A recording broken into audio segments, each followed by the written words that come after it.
Salut et bienvenue sur Anakaland. Aujourd'hui, une petite vidéo pour parler d'un film vraiment brillant qui sort cette semaine au cinéma en France. Civil War, réalisé par Alex Garland. Un film qui nous aura été vendu dans sa bande-annonce comme étant un véritable chef-d'œuvre ou le film de l'année. Des propos qu'il faut quand même relativiser et nuancer, faut pas déconner. Certes, il est excellent, mais ne vendons pas la peau de l'ours. Le mot chef-d'œuvre est un peu trop suranné et utilisé à tout bout de champ aujourd'hui. Alors oui, ce film est brillamment réalisé et écrit, mais il ne plaira pas forcément à tout le monde, notamment de par son rythme, qui risque donc de diviser les spectateurs. Mais tout de même d'une qualité visuelle et narrative époustouflante, et surtout dont le sujet va lui aussi causer bon nombre de débats, et principalement chez nos amis américains. Alors vous savez quoi, sans plus attendre, c'est parti pour la critique sans spoiler, évidemment, de Civil War. Pensez bien sûr à vous abonner à la chaîne si ce n'est pas déjà fait, à liker la vidéo si elle vous plaît et commentez-la avec votre avis sur ce film d'exception. Que Dieu bénisse l'Amérique.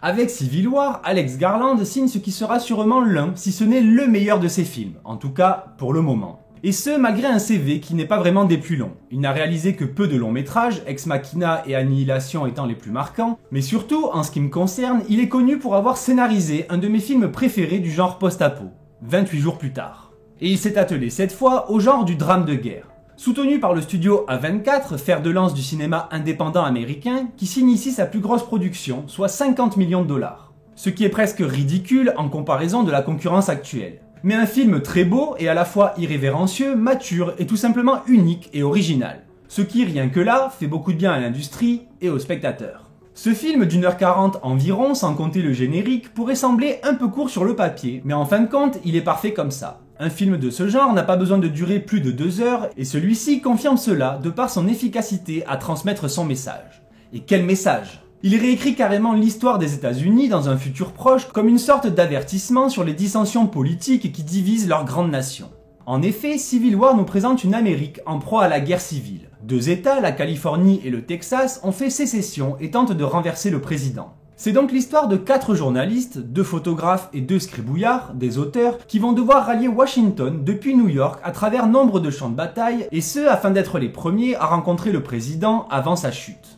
Malheureusement, avec une intro un peu moyenne, un peu longuette, et dans laquelle les personnages nous expliquent ce qu'ils font là, le film ne partait pas sur les meilleures bases. J'ai aussi été plutôt déçu, au premier abord, par son manque de contextualisation. En effet, le contexte est très flou sur les causes de cette guerre civile. Et au début, j'ai vraiment pris ça comme un défaut. On a bien sûr de vagues conversations qui abordent rapidement les mesures très impopulaires de la part du président et qui auraient provoqué cette révolte, mais sans entrer dans les détails. Alors qu'au final, ce flou rend le récit totalement universel tout en fermant la porte à une critique qui tiendrait plus du débat politique que sur le réel message du film. Donc, au bout du compte, bravo, car ce que nous montre ce film pourrait arriver n'importe où, à n'importe qui. Mais ensuite, dès que le road trip commence, le film prend une dimension tout autre et devient vraiment très bon. En termes de construction, on a droit à un enchaînement de diverses séquences d'action entrecoupées de moments de calme en mode road trip avec de très belles images. De l'action, un moment calme, de l'action, un moment calme, etc. Donc, comme je le disais en intro, Civil War risque d'être un film qui ne plaira sûrement pas à tout le monde, car tout de même très contemplatif, et donc avec un rythme un peu inégal.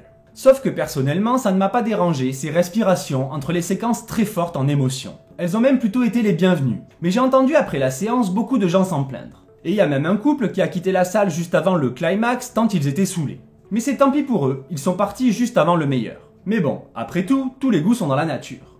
De plus, il y a une chose par laquelle ce film se distingue, c'est avant tout car il n'y a pas de héros ici. Personne ne se bat comme une machine ou n'esquive les balles par magie comme dans de nombreux films d'action, ni même de personnages qui se détachent du commun des mortels par ses actes ou même son charisme. Seulement des individus normaux qui poursuivent un objectif des plus banals, en apparence. Mais c'est par sa mise en scène, son écriture et surtout sa réalisation que le film en fait des personnages très attachants. Le président, par exemple, qui représente l'enjeu ultime du film et qui ouvre également l'intrigue, est brillamment interprété par Nick Offerman, l'excellent Bill de The Last of Us. Il nous offre un président très crédible malgré le peu de temps à l'écran dont il dispose. Un individu mesquin et ridicule qui s'accroche à un pouvoir qu'il semble déjà avoir perdu.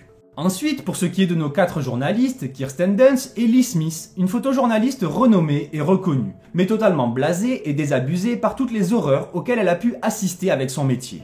Accompagnée de Wagner Moura, alias Joel, un journaliste complètement addict à l'adrénaline, qui s'est fermé aux émotions du commun des mortels. En tout cas, c'est ce qu'ils croient. Et tous deux embarquent à leur côté pour ce road trip la jeune Jessie, qui ne fait vraiment pas ses 23 ans, interprétée par la très douée Cailee Spaeny, qui sera clairement une actrice à surveiller à l'avenir. Et enfin, un vieux briscard du journalisme joué par le toujours très bon et sympathique Stephen McKinley Anderson. On a donc un casting très solide pour porter cette merveilleuse pépite. Ces personnages qui représentent presque 4 facettes différentes de la personnalité humaine et qui, chacun à leur façon, sont tous avides d'action, de mort et de sensations fortes et décrivent presque une forme de voyeurisme pervers, à capturer la mort et la désolation sans s'impliquer ni montrer la moindre faille. Toutefois, c'est aussi ce qui fait une des forces de Civil War. Car comme eux-mêmes le disent, ils ne sont pas là pour commenter l'actualité, mais simplement la rapporter dans sa vérité la plus crue pour que les autres se posent des questions. Et dans le fond, c'est la démarche journalistique la plus honnête qui soit. Et c'est aussi ce qui pèse tant sur les épaules de Lee. Pour elle, toute sa carrière avait pour but de dire à ses concitoyens américains de ne pas reproduire les horreurs de la guerre qu'elle avait rapportées. Ne faites pas pareil. Pourtant, on y est. Mais force est de constater qu'elle a échoué. C'est fort, émouvant et impossible de ne pas ressentir de l'empathie pour ce personnage. Une empathie renforcée par le lien qu'elle va tisser avec sa groupie, la jeune Jessie, qui tente de marcher dans ses pas, mais avec l'insouciance de la jeunesse. Et petite parenthèse, mais personnellement, le documentaire étant mon premier amour professionnellement parlant, je comprends tellement cette urgence, ce besoin qu'ils ont de vouloir documenter l'histoire, avec toutes les émotions qui se déchaînent en eux, à commencer par la peur ou l'enthousiasme, le dégoût et même un peu de folie. Bref, je rabâche, mais c'est un récit fort et entêtant.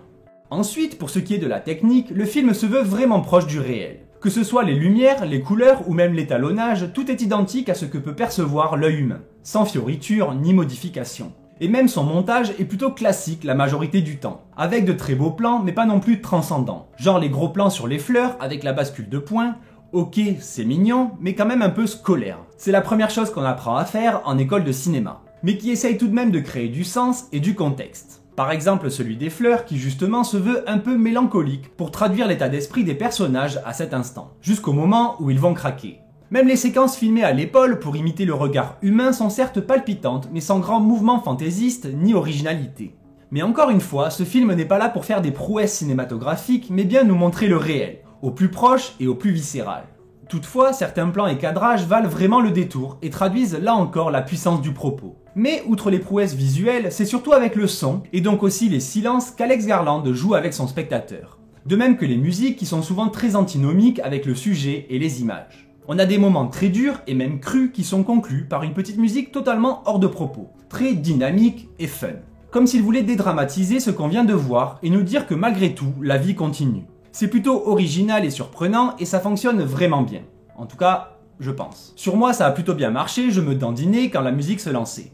Le film monte également en puissance à chaque nouvelle étape dans ce road trip, nous montrant autant les violences de la guerre que les dérives que cela entraîne. Comme notamment le fait que l'absence d'autorité et de règles dans ce monde chaotique révèle ce que l'humanité peut avoir de pire. Principalement avec le personnage de Jesse Plemons, aperçu dans la bande-annonce avec une phrase choc et lourde de sens.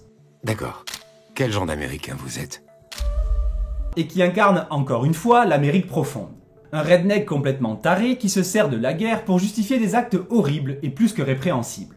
Mais je vous laisse découvrir ça bien sûr, car c'est encore un grand moment de Civil War. Enfin, le climax était vraiment extra, avec un montage plus dynamique et ultra prenant qui dépeint une bataille de très haute intensité, mais toujours en gardant les pieds sur terre. Car on est toujours dans le réel. Oui, je me répète, mais c'est vraiment le ressenti que j'en avais après que les lumières se soient rallumées. Dans cette dernière séquence, on s'inquiète donc pour nos personnages tout en espérant les voir atteindre leur objectif. Car nous aussi, on finit par rechercher cette adrénaline, comme eux, et surtout découvrir ce que pourrait être cette image choc qu'ils cherchent absolument à atteindre. Mais à quel prix? Et concernant le final, toujours sans spoiler, c'était là encore plutôt énorme. Certes sans vraie surprise, même si, un peu quand même. Et même presque un petit tout ça pour ça après le clap de fin. Mais en vrai, c'était ouf. Sans parler de cet hommage vibrant à l'une des photos de guerre les plus légendaires de l'histoire. The Falling Soldier par Robert Capa, capturé en 1936.